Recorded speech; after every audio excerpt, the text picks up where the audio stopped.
Percebem o que isso significa? Todos esses pioneiros iluminando o caminho, todos esses veteranos nos encorajando. Significa que o melhor a fazer é continuar. Livres dos acessórios inúteis, comecem a correr e nunca desistam. Nada de gordura espiritual extra, nada de pecados parasitas. Mantenham os olhos em Jesus, que começou e terminou a corrida de que participamos. Observem como ele fez, porque ele jamais perdeu o alvo de vista, aquele fim jubiloso com Deus. Ele foi capaz de vencer tudo pelo caminho, a cruz, a vergonha, tudo mesmo. Agora está lá, num lugar de honra ao lado de Deus. Quando se sentirem cansados no caminho da fé, lembrem-se da história dele, da longa lista de hostilidade que ele enfrentou. Será como uma injeção de adrenalina na alma. Nessa luta incessante contra o pecado, outros sofreram muito mais que vocês, sem falar no que Jesus enfrentou, todo aquele derramamento de sangue. Portanto, nada de autocomiseração.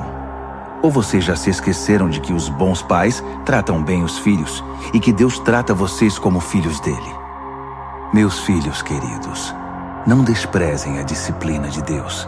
Também não sejam esmagados por ela. Ele disciplina o filho que ama. O filho que ele abraça, ele também corrige. Deus está educando vocês. É por isso que vocês nunca devem desistir. Ele está tratando vocês como filhos queridos. Essa provação que vocês estão enfrentando não é um castigo, é um treinamento, a experiência normal dos filhos. Só pais irresponsáveis deixam os filhos por conta própria. Vocês gostariam que Deus fosse irresponsável? Se respeitamos nossos pais que nos educaram e não nos mimaram, por que não aceitar a disciplina de Deus para que possamos viver de verdade? Quando éramos crianças, nossos pais faziam o que para eles parecia o melhor. Mas Deus está fazendo o que é melhor para nós. Está nos treinando para que possamos viver de acordo com seu santo propósito. A disciplina nunca é divertida quando está sendo aplicada. É sempre dolorosa. No entanto, mais tarde, evidentemente, é uma bela recompensa, pois quem é treinado adequadamente se torna maduro no relacionamento com Deus. Não cruzem os braços, não fiquem parados. Preparem o caminho dos maratonistas para que ninguém tropece, caia ou pise em algum buraco e sofra uma contusão no tornozelo. Ajudem-se mutuamente e corram. Esforcem-se para que seja possível a convivência uns com os outros e com Deus. Se não o máximo que vão conseguir, é um vislumbre de Deus. Não permitam que ninguém despreze a generosidade de Deus. Não deixem que a erva daninha da amargura se espalhe.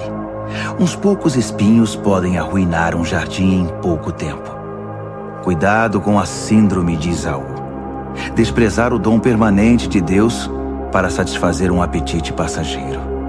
Vocês sabem que Esaú mais tarde se arrependeu daquele ato impulsivo e tentou, ora com lágrimas, ora sem lágrimas, recuperar a bênção de Deus. Mas já era tarde demais.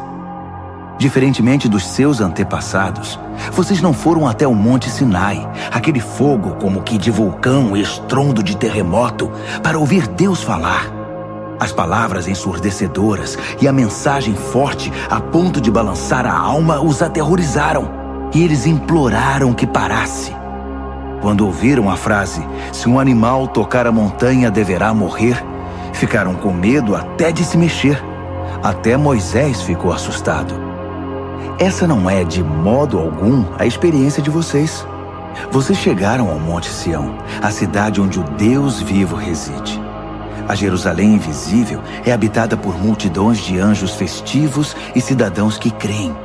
É a cidade onde Deus é o juiz e na qual seus julgamentos nos tornam justos. Vocês chegaram a Jesus, que apresentou uma nova aliança, um novo alvará concedido por Deus. Ele é o mediador desta aliança. A morte de Jesus não foi como a de Abel, um assassinato que clama por vingança. Em vez disso, tornou-se uma proclamação da graça.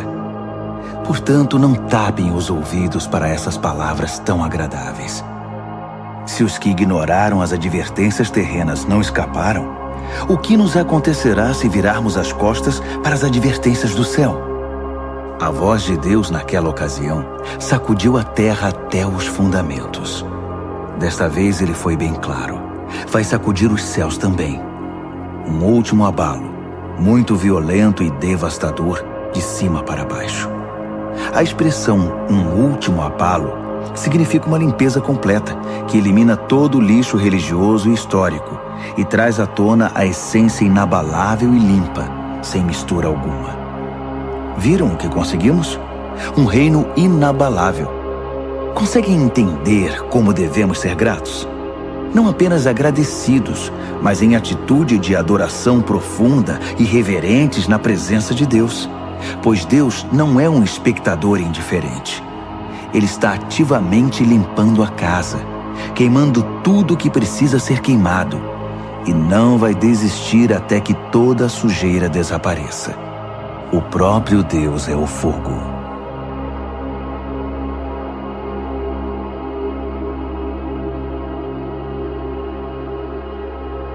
Estejam bem uns com os outros, unidos pelo amor, sempre prontos para oferecer uma refeição ou uma pousada se alguém precisar, pois alguns receberam anjos em casa sem o saber.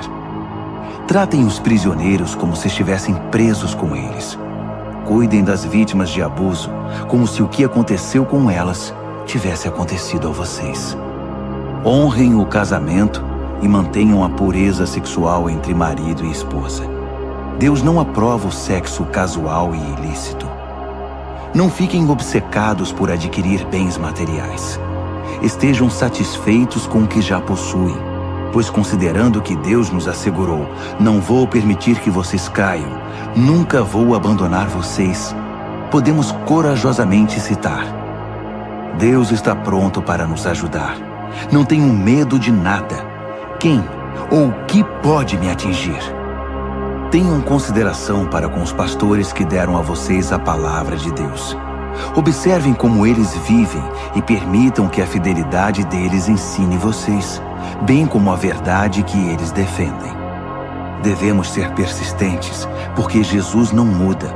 Ontem, hoje, amanhã, Ele é sempre o mesmo. Não sejam enganados. Se especularem demais, podem acabar se afastando dele. A graça de Cristo é o único fundamento adequado à vida. Produtos com o nome de Cristo não fazem muito pelos que os compram. O altar de onde Deus nos envia o dom de si mesmo não se presta ao tipo de exploração praticada por gente desonesta. No antigo sistema, os animais eram mortos, depois os corpos eram retirados do acampamento. O sangue então era trazido para dentro do altar como sacrifício pelo pecado. Ocorreu o mesmo com Jesus. Ele foi crucificado fora das portas da cidade, e ali ele derramou o sangue do sacrifício, que foi trazido para o altar de Deus, a fim de purificar seu povo. Portanto, vamos para fora onde Jesus está, onde a ação está. Não devemos pensar em privilégios, mas assumir nossa parte no sofrimento de Jesus. Esse mundo que fica do lado de dentro não é nosso lar. Esperemos a cidade que está para vir. Vamos para o lado de fora com Jesus, não mais derramando sangue de sacrifícios de animais, e sim os louvores dos nossos lábios a Deus em nome de Jesus. Não pensem que por achar que tudo está resolvido, poderão se tornar preguiçosos e não fazer mais nada pelo bem comum. Não. Compartilhem o que têm com os outros. Deus tem prazer especial em atos de culto. Um tipo diferente de sacrifício que tem lugar na cozinha, no local de trabalho ou na rua. Sejam obedientes aos seus pastores. Ouçam o conselho deles. Eles estão atentos à condição da vida de vocês e trabalham sob a estrita supervisão de Deus. Contribuam para que a liderança deles seja alegre, não penosa. Por que tornar as coisas mais difíceis? Orem por nós. Não temos dúvida quanto ao que fazemos ou por que fazemos, mas é um trabalho difícil e precisamos das suas orações. Tudo o que queremos é viver bem na presença de Deus. Orem para que possamos nos reunir em breve. Que Deus, que reúne todas as coisas e torna todas as coisas completas, que estabeleceu a marca permanente do sacrifício de Jesus, o sacrifício de sangue, que selou a aliança eterna, que trouxe de volta Jesus, nosso grande pastor, levantado e vivo dentre os mortos, que agora reúna vocês e os presenteie com tudo de que precisam para agradá-lo. Que Deus faça de nós aquilo que dê mais prazer a Ele, por meio do sacrifício de Jesus, o Messias. Toda glória seja dada a Jesus, para sempre e eternamente. Amém, amém, amém. Amigos, por favor, levem muito a sério o que escrevi a vocês. Escrevi da maneira mais resumida que pude. Portanto, há muita coisa que não falei. Vocês vão gostar de saber que Timóteo saiu da prisão. Se ele vier logo, vou com ele visitar vocês. Transmitam uma palavra de saudação aos seus pastores e a todas as congregações. Todos aqui na Itália enviam lembranças. A graça seja com cada um de vocês.